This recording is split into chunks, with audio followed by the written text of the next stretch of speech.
Assalamualaikum warahmatullahi wabarakatuh. Waalaikumsalam. Waalaikumsalam warahmatullahi wabarakatuh. Alhamdulillah, wassalatu wassalamu ala nabiyina Muhammadin Rasulillah. Asyhadu an la ilaha illallah wahdahu la syarika lahu, asyhadu anna Muhammadan abduhu wa rasuluh. Amma ba'd. Saudara sekalian, mari kita senantiasa memuji syukur kepada Allah Subhanahu wa taala karena pada saat ini kita masih diberikan kesehatan oleh Allah Subhanahu wa taala dalam kondisi bulan yang mulia. Mudah-mudahan amal ibadah kita semuanya diterima oleh Allah Subhanahu wa taala sebagai wujud syukur kita pada nikmat yang telah diberikan oleh Allah Subhanahu wa taala. Salawat salam mari kita senantiasa junjungkan pada Nabi Muhammad sallallahu alaihi wasallam. Saudara sekalian, pada pertemuan kali ini kita akan bahas tentang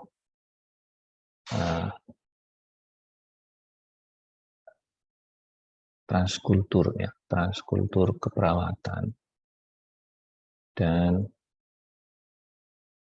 globalisasi. Jadi ada efek globalisasi dan ada efek transkultur keperawatan. Nah, kita nanti akan lihat bahwa saudara sekalian sudah belajar tentang budaya, sosial, kemudian kondisi globalisasi. Saya kira itu sangat mempengaruhi kondisi keperawatan yang nanti akan kita lakukan.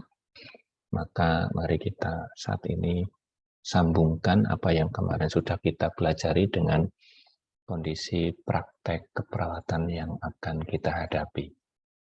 Baik saudara sekalian, kita akan mulai dulu apa itu transkultur, ya. Transkultur keperawatan, ya, perawatan transkultur. Jadi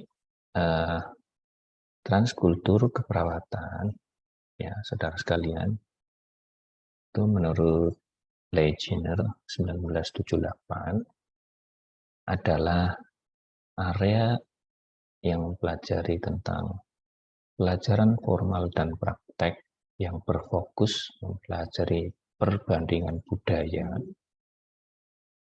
dengan hormat, ya. Dalam ini budayanya budaya manusia dengan hormat untuk menemukan persamaan dan perbedaan yang berhubungan dengan fenomena keperawatan dalam perawatan kesehatan, pola penyakit, dalam konteks budaya yang berfokus pada nilai-nilai budaya, kepercayaan, dan jalan hidup orang dan institusi sehingga dapat menggunakan pengetahuan budaya ini untuk memberikan praktek keperawatan budaya spesifik atau universal.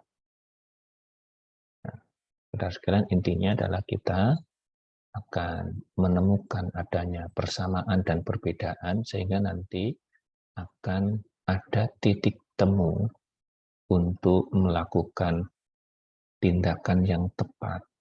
Sehingga kalau sudah kita tahu bahwa ada perbedaan budaya antara kita dengan mereka atau ada persamaan antara kita dengan mereka, sehingga kita akan mendapatkan fokus data yang tepat sehingga diagnosisnya juga menjadi tepat dan tindakannya juga akan terarah. Oke, saudara sekalian, berkaitan dengan keperawatan transkultur, itu nanti juga akan ada istilah yang disebut dengan keperawatan transkultur itu direncanakan dan diimplementasikan dalam cara yang peka terhadap kebutuhan individu, keluarga, kelompok yang mewakili populasi dari berbagai budaya dalam satu kelompok. Jadi asuhan keperawatan itu harus direncanakan sesuai dengan kondisi berbagai budaya yang dianut oleh klien. Makanya dalam memberikan asuhan keperawatan, itu keperawatan transkultur itu perawat harus menyadari bahwa sistem pelayanan kesehatan itu sendiri sebetulnya juga merupakan budaya, maka perawat harus menghindari, ini ya sekali lagi, perawat harus menghindari perbedaan budaya, jangan sampai terjadi adanya culture imposition dan ada etnosentris. Apa itu culture imposition, saudara sekalian? Ya, culture imposition itu adalah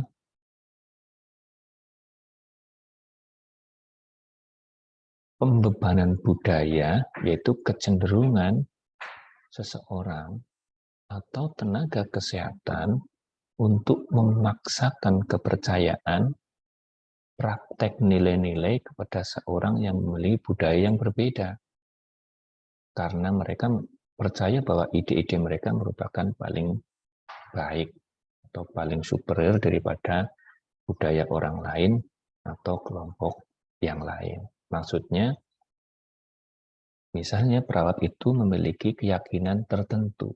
Keyakinan itu kita tidak boleh memaksakan bahwa keyakinan itu harus dianut oleh pasien. Bahkan pasien dalam hal ini kalau memang tidak mau, itu boleh menolak.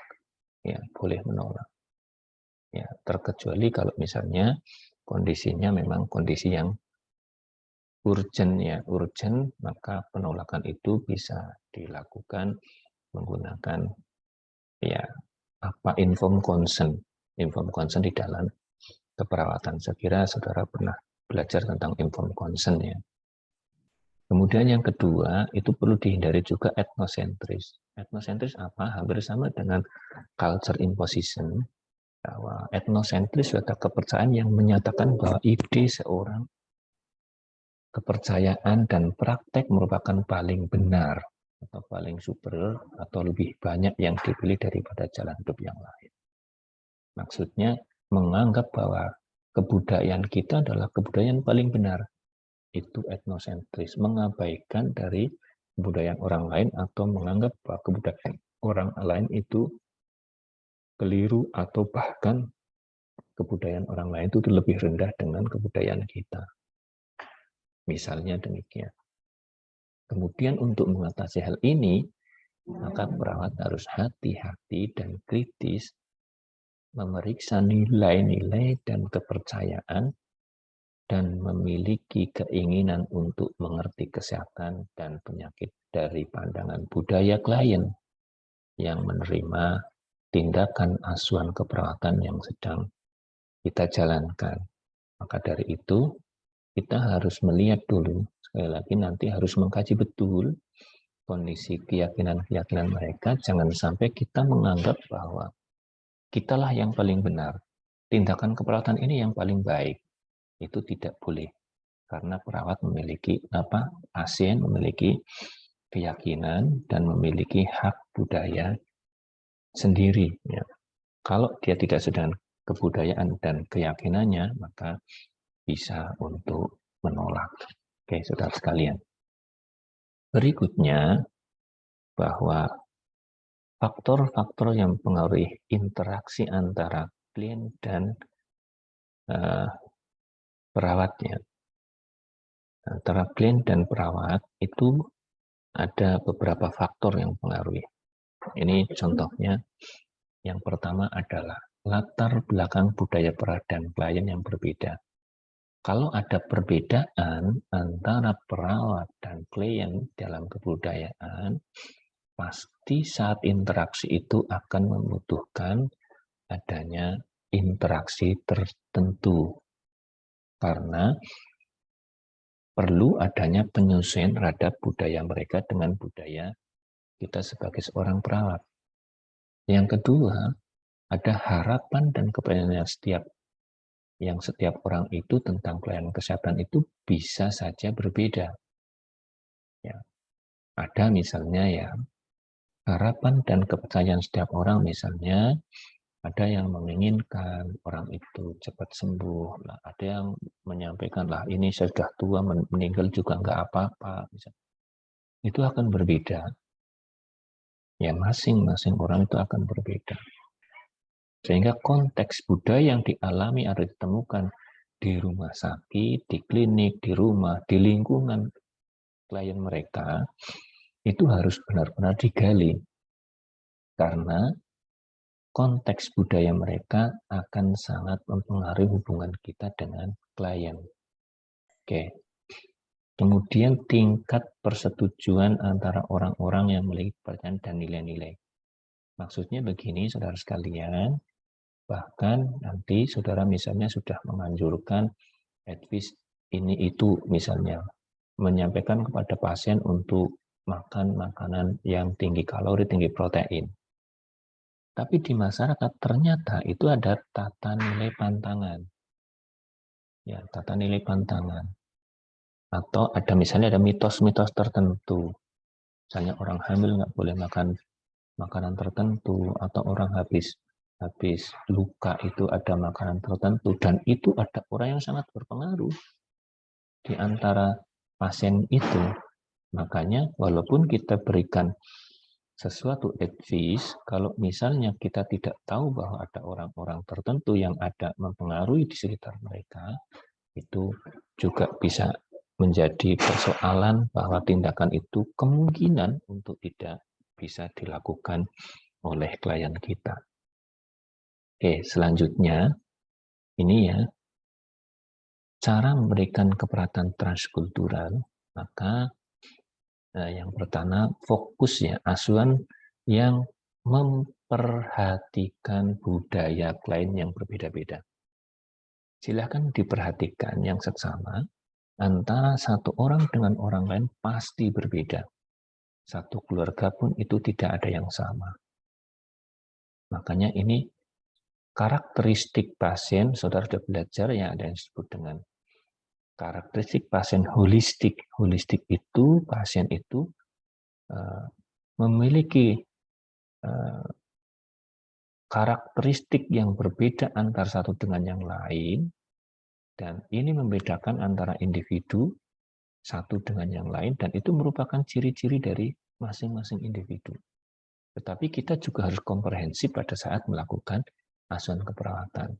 Jadi bagaimana kita bisa memenuhi secara keseluruhan, tetapi dengan melakukan pendekatan yang berbeda-beda terhadap masing-masing individu tergantung dengan budaya masing-masing. Kemudian praktek asuhan keperawatan harus melindungi dan membantu aktivitas yang berhubungan dengan kesehatan dan memperhatikan aspek budaya. Sehingga kalau perlu budaya itu ternyata agak mirip, kemudian kita arahkan. Kalau misalnya berbeda, bagaimana kita bisa menghindari tetapi tidak menyakitkan, itu akan lebih baik. Makanya perawat mestinya mengerti kebutuhan klien dan menyesuaikan asuhan itu untuk memenuhi kebutuhan tersebut. Ya. Dari sisi kebudayaan itu harus perawat itu harus mengerti sebetulnya yang dibutuhkan klien itu apa, sehingga kita harus menyesuaikannya. Sehingga ini kita sebagai seorang perawat bisa menggabungkan antara kepercayaan atau budaya modern dan tradisional dengan hati-hati. Ingat, dengan hati-hati agar ASKEP berhasil pada semua klien. Ya, harus hati-hati. Kalau ingin menggabungkan, ya, menggabungkan antara kepercayaan mereka dan kepercayaan kita, ya, jangan sampai nanti ada persoalan-persoalan tertentu yang mengganjal di tengah perjalanan. Sehingga nanti saudara sekalian pada saat pengkajian, ya, saat pengkajian itu aspek budaya yang perlu dikaji. Silakan, ada aspek bahasa, aspek wilayah dan teritori, time orientation, ada peran gender, ada budaya nutrisi, ada resiko penyakit dari pandangan budaya mereka. Kemudian ada health belief dan practice healing-nya, ya, health belief system, dan ada practice healing. Jadi pandangan kesehatan dan juga ada praktek pengobatan.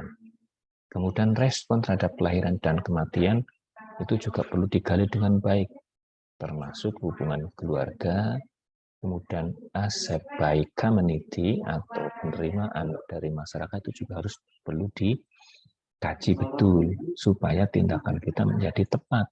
Baik, kita lihat ya, misalnya ada satu bahasa mungkin jadi bahasa kita itu berbeda dengan bahasa mereka yang sama-sama kita tidak mengerti. Misalnya ya, kita ada perawat dari Jawa. Dari Jawa merawat orang, misalnya orang Bugis atau orang Sunda. Yang mereka itu tidak bisa berbahasa Indonesia. Kalau bisa berbahasa Indonesia tidak masalah, kita gunakan bahasa Indonesia. Tapi kita tidak paham terhadap bahasanya mereka, mereka juga tidak paham dengan bahasa kita. Kalau perlu, itu kita datangkan keluarga yang bisa untuk memfasilitasi kita. Misalnya ada keluarga yang bisa mentranslate apa yang kita katakan.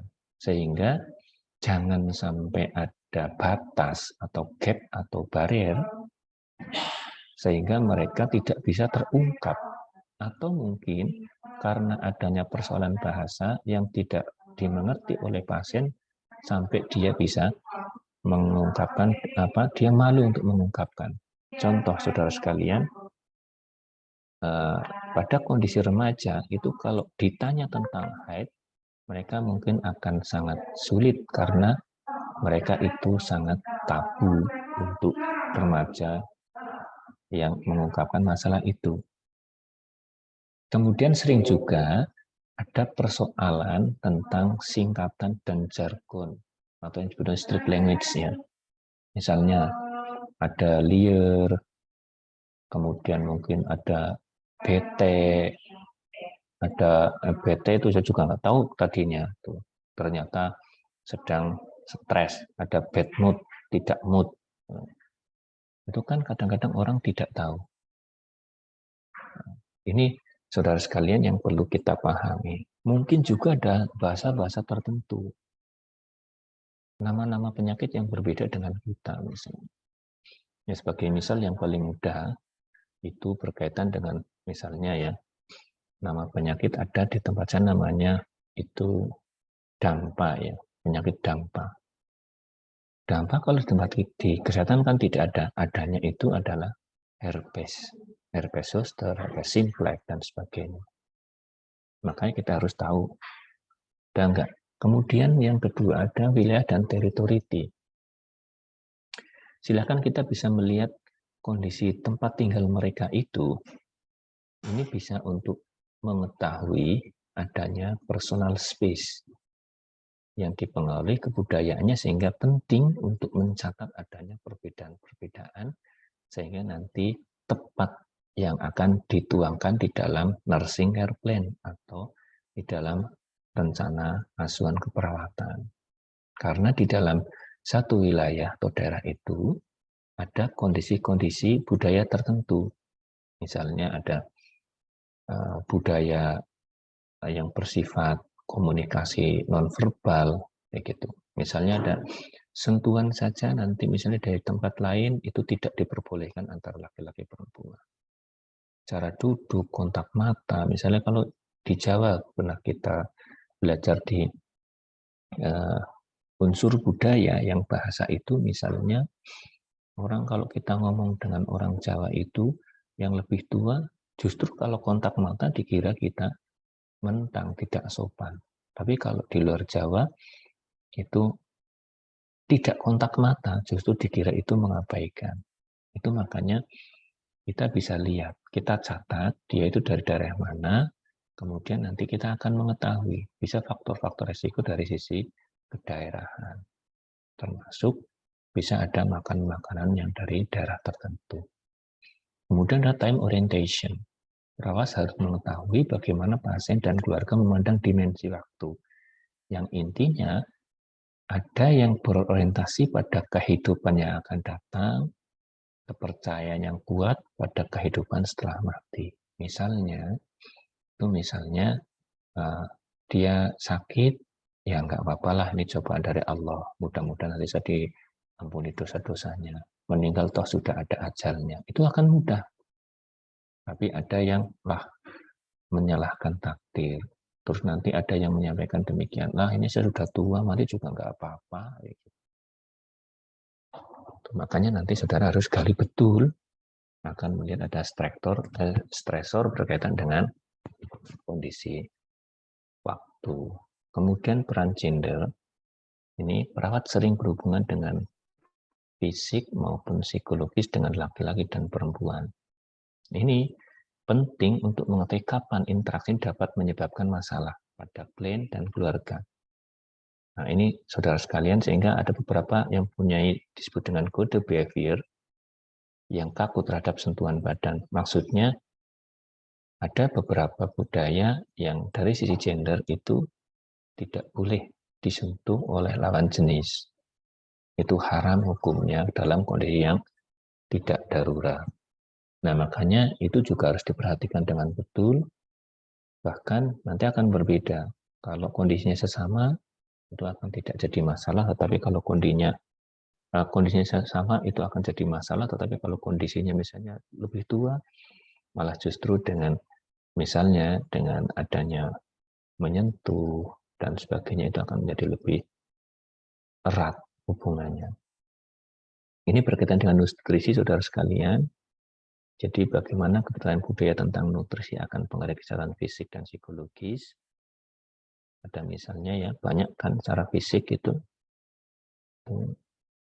ada makanan tertentu buat kesehatan tertentu. Ada juga misalnya secara psikologis ya, makanan dari makanan-makanan yang haram maka akan menumbuhkan misalnya menumbuhkan penyakit. Kemudian punya jenis makan yang khas di daerah-daerah masing-masing atau daerah pada pasien masing-masing, dan sesuai dengan keseimbangan makannya ini ya. Kalau ini will should be stratifying as well as nutrition, and effort should be made to provide food that family and enjoys. Jadi ini bagaimana kita bisa memenuhi kebutuhan nutrisinya ya. Nutrisi terpenuhi, tetapi juga paling tidak ada beberapa yang pantangan makanan mungkin ada di mereka. Kemudian juga ada makanan kesukaan pada mereka. Itu perlu diperhatikan ya, perlu diperhatikan. Karena ini juga nutrisi sangat erat hubungannya dengan kesehatan. Kemudian resiko penyakit, saudara sekalian. Resiko penyakit, perawat itu harus sudah mengetahui tentang resiko penyakit sehubungan dengan budaya dan pekerjaannya. Maksudnya demikian, bahwa misalnya kita tahu bahwa pekerjaannya apa, sekarang menderita apa, atau bisa dibalik. Dia menderita penyakit apa, kita gali sebetulnya pekerjaannya apa. Contoh itu ya, penjajah seks, PSM, atau PSK, itu apa masalahnya? Kemungkinan terjadi gangguan penyakit menular seksual atau itu penyakit seks menular ya. Ada karena prostitusi, ada penyakit seks menular, atau sering disebut dengan GO, ada raja singa dan sebagainya, atau sipilis dan sebagainya. Nah, ini perlu digali. Atau misalnya ada orang yang HIV/AIDS, itu digali dia pekerjaannya apa, kemudian dapat dari mana. Kalau dia masih remaja, bisa saja dia karena keturunan. Atau penyakit-penyakit yang akibat karena pekerjaan yang lain. Misalnya kayak kalau sopir itu kan gangguannya karena banyak duduk itu, dan sering kalau misalnya sopir malam, bis malam, itu berarti mungkin gangguannya adalah gangguan anemia karena sering melek malam, dan bisa juga gangguannya adalah gangguan akibat dari tekanan intraabdominal, misalnya ada prostat, kemudian ada sering menahan kencing, ada ISK, dan sebagainya. Ini perlu digali dengan baik ya, saudara sekalian. Kemudian yang berikutnya ada health, belief, and practice. Ya, praktik. Jadi silakan saudara gali tentang kepercayaan yang menyangkut tentang penyebab dari penyakit, kepercayaan dan respon terhadap pelayanan kesehatan, Nah, kepercayaan-kepercayaan itu yang perlu digali apa? Proses penyakit, kemudian ini apa sih di masyarakat kadang-kadang itu kan ada yang mengatakan misalnya ini penyebab penyakitnya apa? Ada kutukan, ada penyebab karena kemasukan roh halus, dan sebagainya. Ada hukum alam, ada guna-guna, mantra, ilmu sihir. Ada hukuman karena perbuatan mereka, gangguan roh jahat, dan sebagainya. Ini yang tadi saya sebutkan. Ada nggak kepercayaan demikian? Kemudian yang lain itu juga ada praktek healing, jadi praktek penyembuhan. Saya kira ini juga pernah dibahas yang lalu, bahwa praktek penyembuhan itu sangat penting, jadi mereka sudah pernah melakukan praktek penyembuhan apa saja, baik secara tradisional maupun secara modern. Itu silahkan nanti digali. Oke, yang berikutnya itu ada yang tadi tentang health belief dan juga ada praktek healing. Itu dilihat ada nggak gap atau perbedaan ya, perbedaan antara perawat dan pasien yang mempunyai kepercayaan tersebut dapat menimbulkan batas yang susah dipecahkan. Ya, kalau misalnya penyebabnya ada berbeda antara mereka dengan kita, akan berbeda nanti cara melakukannya. Makanya perawat itu mengetahui dan clean sehingga perencanaan dan implementasi tindakan keperawatan mempertimbangkan aspek budaya klien. Coba lihat nanti apakah mereka juga masih menggunakan alat-alat magic yang semisal ada jimat, mantra, jampi, herbal.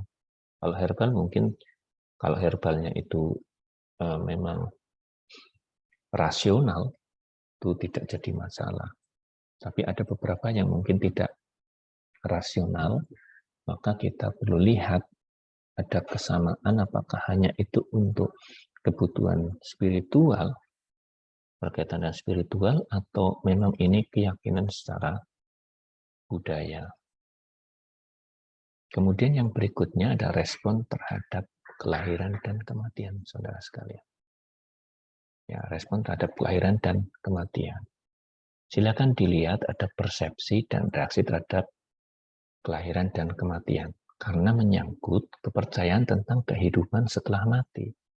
Peran gender, kemudian juga ada keturunan ya, continuity of generation, kemudian ada nilai keyakinan atau value of life. Nanti silahkan digali betul. Misalnya begini ya saudara sekalian, kelahiran. Bisa saja saudara akan melihat ada istilah anak yang tidak diharapkan, anak diharapkan yang tidak diharapkan. Belum tentu anak yang dari hasil pernikahan resmi itu diharapkan. Contohnya kalau kelahiran dengan jangka waktu yang sangat dekat, misalnya anak pertama baru umur 1 tahun atau 1,5 tahun, kok sudah ada sedang hamil lagi. Itu kan secara sangat dekat waktunya. Kadang-kadang menimbulkan stresor yang tersendiri. Karena apa? Ini sebetulnya kelahiran yang tidak diinginkan. Mungkin ini akan jadi stresor, kerepotan, kemudian kecapean, dan sebagainya. Dilihat responnya. Itu dari si kelahiran dan sebagainya ya, nanti banyak sekali, itu baru hanya salah satu contoh. Kemudian ada kematian, dan kematian itu coba lihat, saudara lihat ya, nggak apa-apa lah, sudah tua ini mati juga nggak apa-apa. Itu juga akan berbeda. Misalnya kayak ini ya, continuous generation. Jadi misalnya ada keturunan, dia anak satu-satunya, kemudian meninggal, betapa keluarganya itu akan menjadi lebih stres dibanding dengan yang anaknya banyak. Walaupun juga tidak mesti demikian.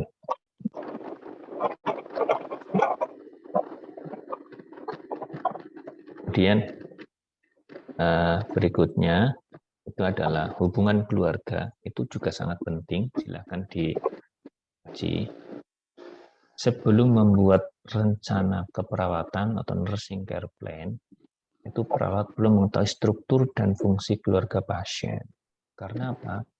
Untuk membantu, jadi membantu perawat the help nurse to realistic and appropriate goals, ya. Membantu menentukan tujuan yang realistik, ya.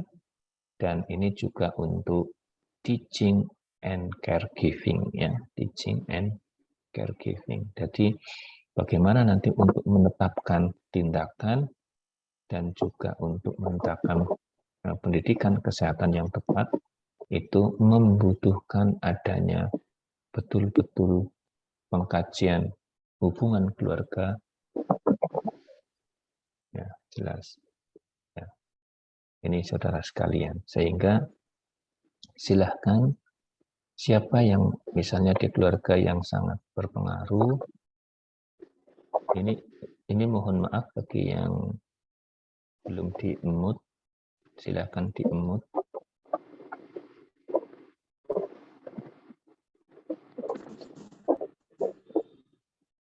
Oke, terima kasih. Nah, itu saudara sekalian. Ini untuk melihat ada support system, termasuk nanti untuk siapa yang akan ikut melakukan asuhan keperawatan dan sasarannya akan lebih tepat. Kemudian yang terakhir ada accept by community atau penerimaan pelayanan kesehatan di masyarakat. Silahkan juga digali sebetulnya apa yang akan diberikan tindakan itu atau tindakan yang akan diberikan itu kira-kira diterima di masyarakat tidak. Misalnya kayak tindakan imunisasi misalnya, imunisasi seperti kemarin misalnya COVID misalnya. Itu sebetulnya masyarakat itu menerima tidak, merasa membutuhkan tidak. Ya, kalau tidak atau ada persoalan-persoalan tertentu dengan penerimaan masyarakat, paling tidak harus diikuti dengan promosi terlebih dahulu. Ini saudara sekalian. Oke, berikutnya adalah pengaruh globalisasi. Ini pengaruh globalisasi saudara sekalian. Kita akan tahu bahwa pengaruh globalisasi itu adalah pengaruh yang globalisasi itu kan. Sekali lagi mohon maaf bagi yang belum di-mute ya saudara sekalian. Terima kasih. Kemudian ada tanpa batas waktu, tanpa batas tempat.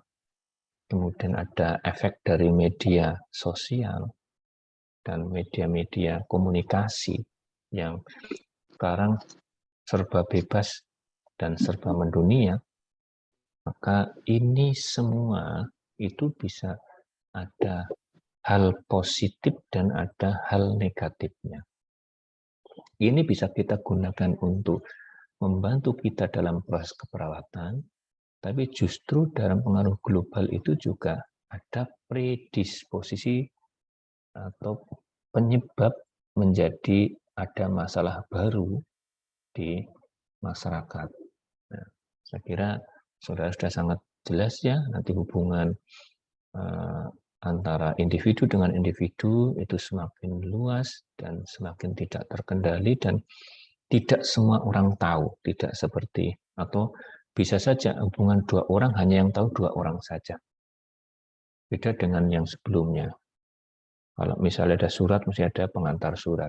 Dia sudah tahu. Tapi kalau sekarang itu hanya melalui nomor-nomor tertentu dan ini yang tahu adanya dua belah pihak, sehingga kita tidak pungkiri nanti kondisi-kondisi tersebut juga akan mempengaruhi kondisi interaksi pada manusia tertentu dan mungkin ini juga akan menjadikan stresor tersendiri pada mereka.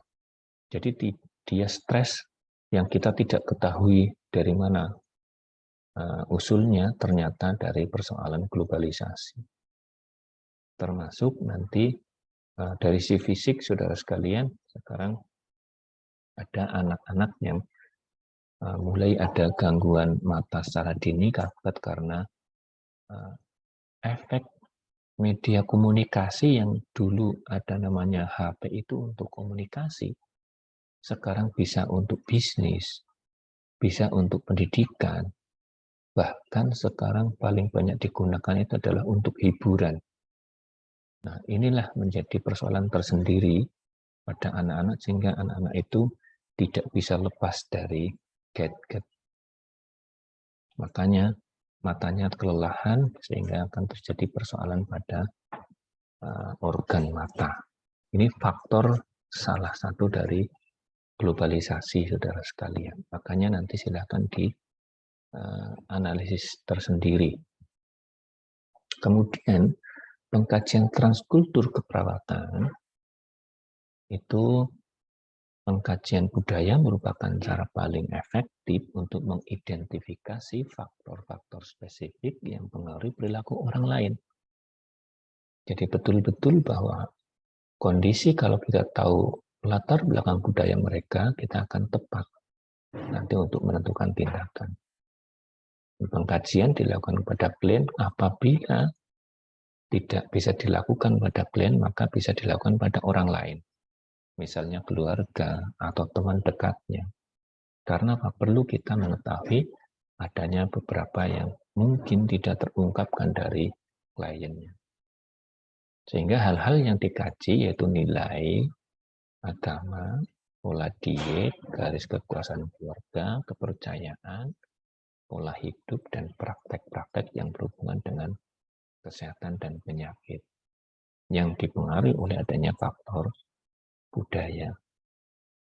Nah, selanjutnya bahwa pengkajian transkultur itu silahkan nanti saudara sekalian bisa ditanyakan apa yang menyebabkan klien sakit dan terkena penyakit. Tadi sudah ada penyebab penyakitnya, misalnya terkena guna-guna, terkena roh jahat, atau ini misalnya ketidakseimbangan antara panas dingin atau yin yang. Kemudian apa kepercayaan budaya klien tentang ukuran tubuh ideal. Kemudian bagaimana pandangan terhadap tubuh klien dibandingkan yang ideal. Maksudnya ada yang sangat mementingkan sekali pada misalnya orang yang sudah tubuhnya over tetapi sudah menikah biasanya tidak jadi masalah. Sudah over tapi sudah menikah, nggak apa-apalah saya sudah punya suami. Kemudian apa nama yang kalian berikan terhadap kondisi sehat dan kesehatan. Maksudnya begini saudara sekalian. Kayak tadi saya sampaikan, nama-nama penyakit kadang-kadang berbeda ya. Tadi ada misalnya di tempat saya itu ada luang, ada tadi dampa, itu sebetulnya nama lain dari herpes ya. Herpes. Kemudian ada raja singa, itu kan ada sipilis ya. Dan sebagainya. Atau dari istilah-istilah kesehatan. Istilah kesehatan misalnya ya tadi kolik, jadi di tempat itu namanya ada macet atau ada bahasa lain liar dan sebagainya. Kemudian apa yang klien percaya untuk meningkatkan kesehatan? Misalnya dia kebiasaannya apa? Kalau sakit terus apa? Sakit, makan, tidur, istirahat, atau menghindari stres, olahraga, atau keyakinan, menjalankan ritual yang diyakininya. Sehingga ini erat dengan kondisi seperti itu, maka kita tanyakan apa agama dan keyakinan klien. Kemudian apakah klien mempercayakan ada praktek kesembuhan tradisional, misalnya kayak dukun ya, dan ada herbalis, ada praktek spiritualis ya. Maka siapa yang mempengaruhi klien untuk memilih tipe misalnya penyembuh-penyembuh yang ada di dekatnya. Ya misalnya orang tua atau tetangga atau temannya. Karena penyakitnya misalnya dirasakan ada kata tetangganya itu, ada orang yang pintar bisa menyembuhkan kanker tanpa operasi, tanpa suntik misalnya. Dia langsung datang. Ini berarti siapa yang berpengaruh itu adalah tetangganya. Kemudian berikutnya itu ada silahkan tanyakan tentang tipenya ya. Ya ditanyakan silahkan tentang apa tipe-tipe praktek pengobatan yang kalian gunakan. Apakah herbal, apakah obat-obatan, atau jamu, atau jampi-jampi, akan berbeda ya. Karena ini menyangkut tentang keyakinan. Bagaimana perasaan kalian bila diobati atau dirawat oleh tenaga kesehatan? apa yang diharapkan. Kadang-kadang ada yang dia sudah pergi ke tempat pengobatan tradisional, kemudian ke rumah sakit, pengennya hanya ingin misalnya ini menyehatkan, bukan untuk mengobati. Ada yang demikian. Ada yang ingin memang berobat percaya pada petugas kesehatan. Itu perlu ditanyakan dengan baik. Kemudian apa perilaku klien terhadap peran sakit? Siapa yang merawat klien ketika sakit saat di rumah atau di tempat klien? Maksudnya ini penting bahwa apa perilaku yang sering dilakukan, misalnya begitu sakit berobat, begitu sakit misalnya dia itu akan banyak bicara, begitu sakit itu dia akan banyak mengeluh dan sebagainya. Apa yang akan dilakukan klien saat dia sakit? Bagaimana kelompok klien yang memandang gangguan jiwa misalnya dari sudut pandang budaya, apakah ada perbedaan dalam perilaku menerima sakit fisik dengan sakit jiwa? Itu misalnya kalau sakit fisik itu dianggap biasa, kalau sakit jiwa misalnya dianggap tabu di masyarakat. Makanya tidak heran saudara sekalian, kalau ada orang gangguan jiwa di rumah sakit jiwa sudah sembuh, kemudian dibawa pulang ke rumah, ternyata itu akan kambuh lagi karena faktor presipitasinya akan timbul kembali atau faktor pencetusnya akan timbul kembali. Ini yang perlu nanti digali seksama ya saudara sekalian, sehingga nanti saudara itu bisa memutuskan tindakan yang tepat. Ya.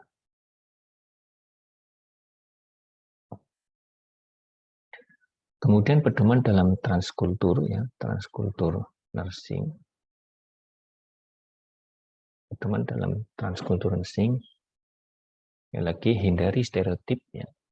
Jadi persoalan yang keyakinan yang diyakini antara kita itu nanti akan menunjukkan bahwa kondisi kita itu yang paling baik, tapi kita harus juga mengidentifikasi kebudayaan yang masih bias. Jadi kadang-kadang begini ditanya, kenapa ibu nggak mau begitu? Bu, anaknya diimunisasi ya? Jawabannya, besok lah. Padahal dia sebetulnya ada keyakinan tidak perlu anaknya diimunisasi. Kemudian mencegah minimalkan lineage barrier. Ya, kayak tadi saya sampaikan, jangan sampai ada hambatan dalam nanti berkomunikasi. Kemudian dan involve family members, ada consider family role change. Jadi silahkan siapa yang akan dilibatkan di dalam persoalan keperawatan, sehingga perlu melibatkan adanya keluarga, kemudian perlu adanya figur di dalam pengobatan.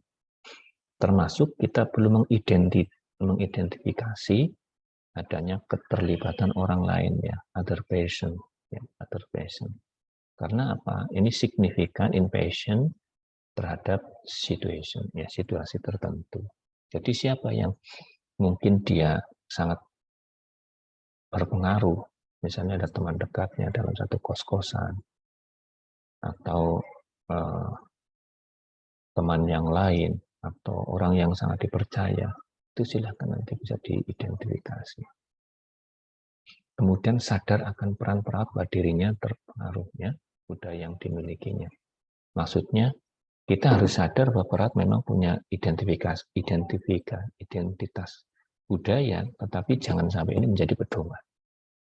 Sehingga silahkan perlu mempelajari sistem kepercayaan, budaya, praktek di komunitas, khususnya untuk klien, untuk membantu sehat sakit. Makanya penting saudara itu belajar tentang antropologi kesehatan. Dengan demikian, saudara itu harus bisa mengobservasi dan mendengarkan dengan baik dengan cara latihan teknik observasi dan mendengarkan untuk mendapatkan pengetahuan tentang kepercayaan dan nilai klien. Ya nanti saudara itu akan terlatih, menghadapi orang dengan kepercayaan demikian, itu caranya adalah demikian, dan sebagainya. Jangan paksa klien untuk berpartisipasi dalam perawatan yang tidak sesuai dengan nilai-nilainya. Jadi kalau misalnya dia itu tidak mau karena bertentangan dengan kebudayaannya, tidak boleh dipaksakan. ya tidak boleh dipaksakan. Bahkan sekali lagi mereka bisa menolak tindakan yang kita berikan. Namun kita butuh adanya ketegasan pada saat penolakan yang memang itu urgent atau tindakan yang perlu dilakukan oleh perawat secara SOP tapi tidak mau, itu makanya perlu adanya informed consent. Jadi informed consent itu menyatakan bahwa mereka mau atau tidak dilakukan tindakan. Nah, kemudian akomodasikan diet yang sesuai dengan budaya. Kalau perlu makan kesukaan apa, boleh bawa makan dari rumah. Kalau memang tidak bertentangan dengan kondisi sakitnya saat itu. Dan boleh pesan makanan apa di rumah sakit kalau misalnya di VVIP. Misalnya soto, sate, dan sebagainya. Boleh, asal tidak sesuai dengan kondisi penyakitnya. Kemudian pertimbangkan siapa yang paling penting memberikan keputusan dalam keluarga. Ini sangat penting karena klien itu kadang-kadang juga sangat percaya butuh adanya sosok untuk mengambil keputusan. Dan perawat itu belajar dari kesalahan. Jangan memulai kesalahan saat merawat klien dengan berbagai latar belakang. Sehingga lagi setiap klien mesti harus digali dengan baik. Tidak boleh disamakan. Oh, ini orang dari sana, mesti begini. Begitu saudara lakukan, ternyata itu tidak pas. Ini merupakan kesalahan. Nah, ini saudara sekalian. Makanya kesimpulannya nanti, saudara sekalian, rawatlah setiap orang bagaikan individu. Ya, karena apa yang benar menurut seseorang itu belum tentu benar menurut orang lain. Walaupun dari latar belakang budaya yang sama. Intinya, nanti saudara sekalian pada saat melakukan asuhan keperawatan, harus pengkajian jelas. Setiap individu harus dikaji jelas. Jangan disamaratakan. Misal, oh ini dari daerah Kebumen. Orang Kebumen ya biasanya begini.